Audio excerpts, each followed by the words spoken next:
ஒவ்வொரு மனிதனுக்கும் உணவு பாதுகாப்பு என்பது அவசியமாகிறது.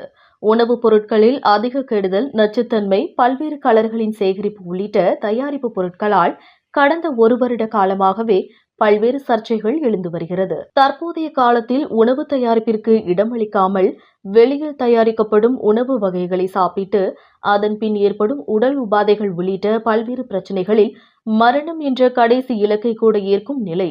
இதனால் குடும்பத்தில் பெரிய இழப்புகளையும் மீளா துயரத்தையும் அளிக்கிறது. இதனை தவிர்க்க மாவட்டம் தோறும் உணவு பாதுகாப்பு அலுவலர்கள், உணவுகள் மற்றும் உணவு தயாரிப்பு சாலையோர வியாபாரிகள் என பலதரப்பட்ட மக்களுக்கு பல்வேறு அறிவுரைகளையும் கருத்தரங்குகளையும் நடத்தி போலி உணவுப் பொருட்களை கண்டறிதல் உள்ளிட்ட பயிற்சிகளையும் அளித்து உணவு பாதுகாப்பு சான்றிதழ் பெற்று உணவகம் நடத்த அறிவுறுத்தப்பட்டு வருகின்றனர்.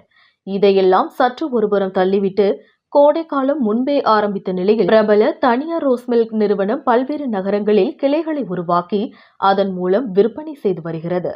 மேலும் தற்போது மாம்பழம் உள்ளிட்ட பழங்களின் சீசன்கள் அதிகமாக உள்ளதால் அதில் கெமிக்கல் கற்களை கொண்டு பழுக்க வைப்பதால் உடல் நலமின்மை ஏற்படுவதால் அதனை தவிர்க்கும் வண்ணம் காஞ்சிபுரம் மாவட்ட உணவு பாதுகாப்பு அலுவலர் அனுராதா தலைமையில் அலுவலர்கள் காஞ்சிபுரத்தில் ரோஸ் மில்க் ராஜா என்னும் குளிர்பான கடை மற்றும் பழக்கடைகளில் திடீர் ஆய்வு மேற்கொண்டு மாதிரிகளை சேகரித்து உணவு பாதுகாப்பிற்கு எதிராக அரசு விதிகளை கடைபிடிக்காமல் செயல்பட்ட செயல்களுக்கான காரணங்கள் கேட்டு நோட்டீஸ் அளித்துள்ளார்.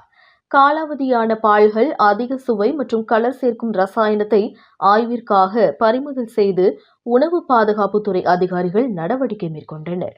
சாலையோர வியாபாரிகள் போல் உணவு பாதுகாப்பு சான்றிதழ் வாங்கி பிரபல ரோஸ் மில்க் கடை உரிமத்தை ரத்து செய்த அதிகாரிகள் மேலும் தரமற்ற பொருட்கள் என தெரிந்த மாதிரிகளை சேகரித்தும் காலாவதி என தெரிந்த பொருட்களை குப்பையில் வீசி அழித்து உரிமையாளர்களுக்கு தகுந்த அறிவுரை வழங்கப்பட்டது. மேலும் ரோஸ் மில்க் ராஜா என்னும் ரோஸ் மில்க் கடைகள் சென்னை மற்றும் காஞ்சிபுரத்தில் 63 கிளைகள் இருப்பது குறிப்பிடத்தக்கது.